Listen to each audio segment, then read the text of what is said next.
Microphone working. Good afternoon. Good afternoon, dear students. Good afternoon, dear guests. And good afternoon, dear ambassadors. It's one of the rare moments when we have both Ambassador of Azerbaijan in UK here with us and Ambassador of UK in Azerbaijan also with us. This is a good chance for students to see the diplomacy in practice. Today is Saturday, the last day of classes. As of tomorrow, we have exams and exam period starting. But despite this busy schedule of students, we have very good gathering today of other students. Because here at ADA today we have two important guests. We have our good friend Tahir Bey with us. Tahir Gozel is a frequent speaker at ADA University. He's a successful businessman, successful philanthropist. He visits other academic programs. He mentors students, gives lectures to students. And today we have Tahir Bey again with us to share his knowledge about environmental issues, about COP29, about development projects. Tahir Bey actually came today to us with a new organization. Is it organization or initiative? It's called Tahir Gozel Initiative for Development.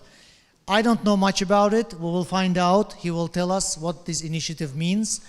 And of course, I am very honored and privileged to introduce our keynote speaker and main guest today as well, Honorable Baroness Patricia Scotland.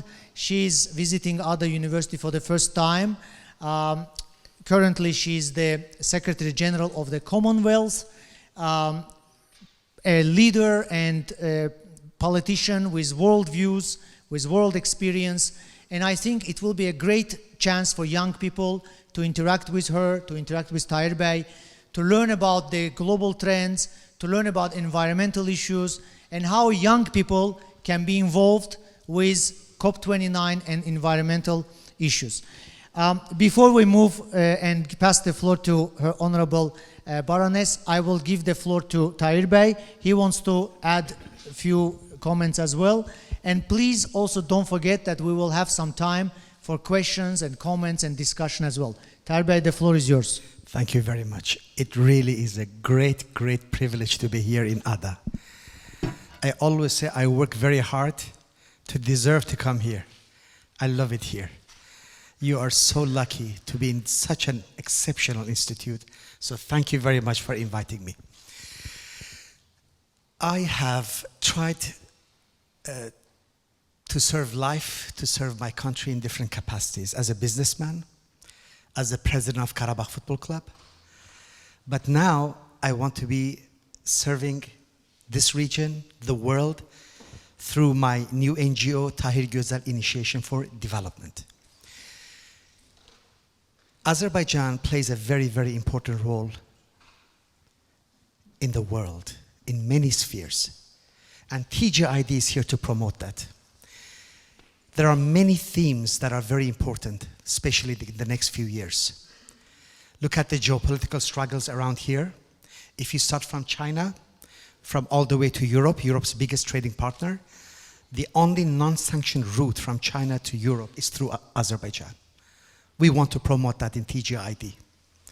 And we want to say to the world, we are important.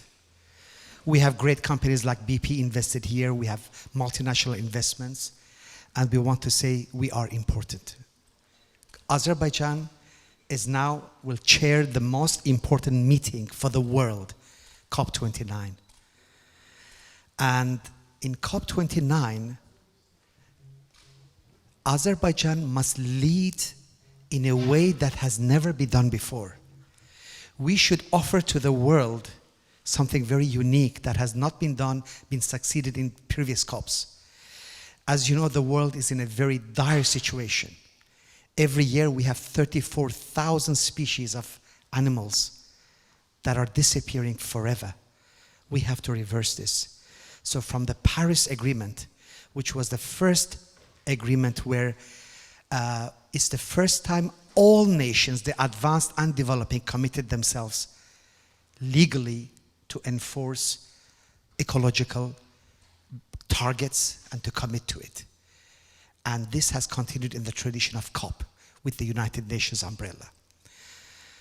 And I had the great privilege of meeting General Secretary in London.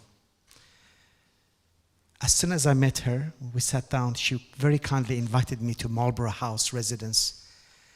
I said, wow, I'm in presence of a world leader. Her heart beats with the world. Her life story is incredible, starting from a family being born in Dominica to her travels in UK in a very tender age, being the youngest female as chosen as Queen's Counsel, Baroness Patricia Scotland, which means in the House of Lords, she was given the Baroness title, General Secretary of Commonwealth of Nations, wow, all by herself with her will. And Baroness, today I have a question that I want to ask you. We will talk about COP, about amazing things, these important events that really will shape the evolution of life in here. But I want to ask two fundamental questions to you, and I would be very honored if you could answer. The first is about you. Where do you find this power, this light in your heart to come from this background, move forward, despite all the challenges? What moved you? All these great achievements in life, how was it achieved? What was the inner dynamics in your psyche, in your soul, that made you move to such an incredible place, important place for humanity now that you are? The second question I want to ask is about COP29. I know how much you've dedicated your life for the voice of the unheard, for gender equality, for the voice of the gender, the female gender that has not been heard in the world as much as it should have been, and also for the Southern Hemisphere, for the islands. And I would love you to share your struggle, your mission of making COP29, how you can support us to make COP29 the place where the voice of unheard is heard.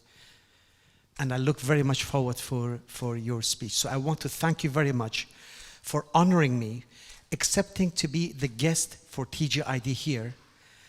And I look forward to listen to your speech very much as well. Thank you very much.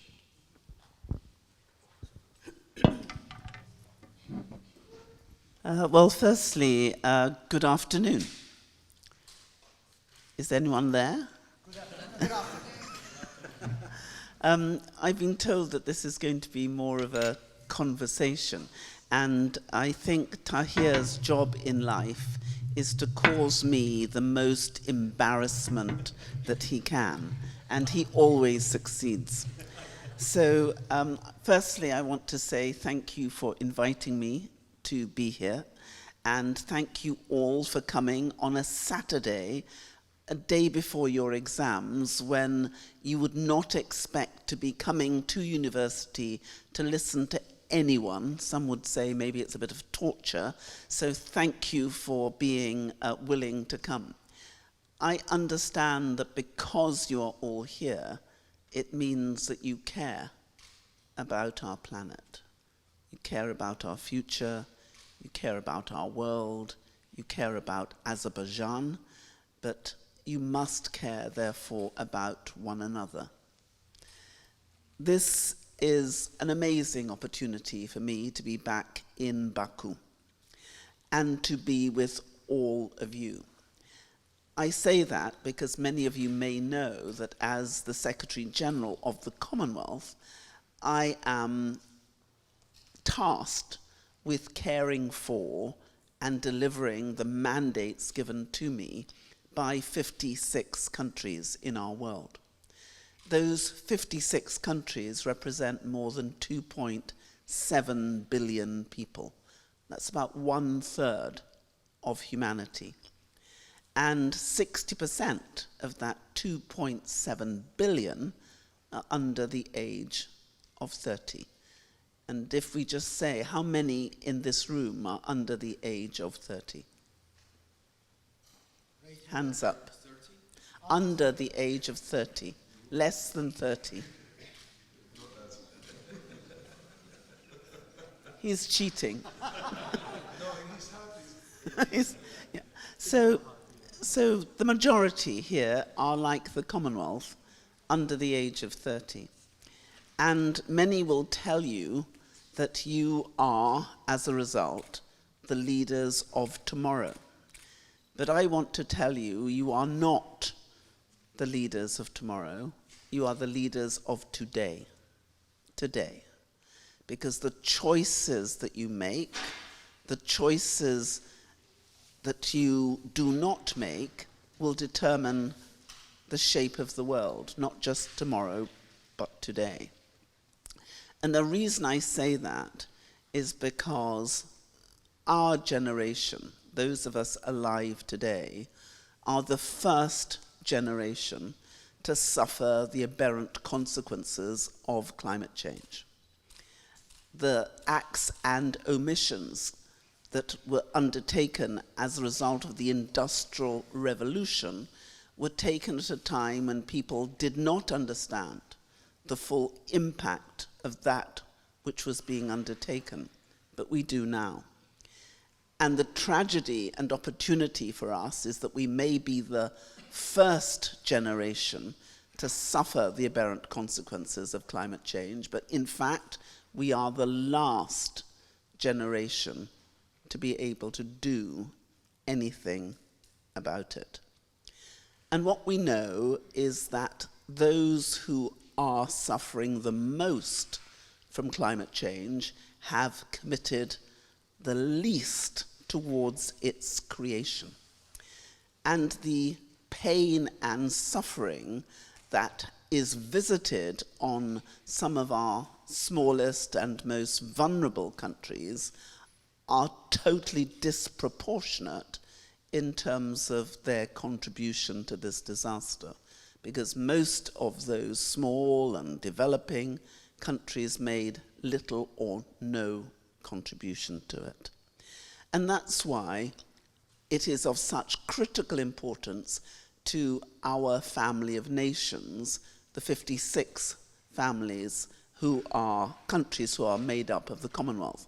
We represent 5 regions of the world: Africa, Asia, the Caribbean, Europe, the Pacific, and the Americas.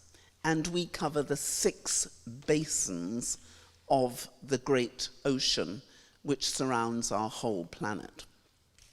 33 of our member states are small states. 15 of them are the least developed states. We have some of the richest and biggest countries in our families and some of the poorest, some of the largest populations and some of the smallest, some of the most developed cities and some of the most endangered indigenous people. So when we look at this, we have known since 1989, when the Commonwealth came together in Langkawi, in Malaysia, that if we didn't do something about climate, it would pose an existential threat. And if you look back at the climate declaration, the Langkawi Declaration in 1989, you will see everything that has happened in the last 30, 40 years written in that declaration. And it was the first, I suppose, IPCC report, and it was the first COP before COP, because COP happened 3 years later. And so we come to Azerbaijan.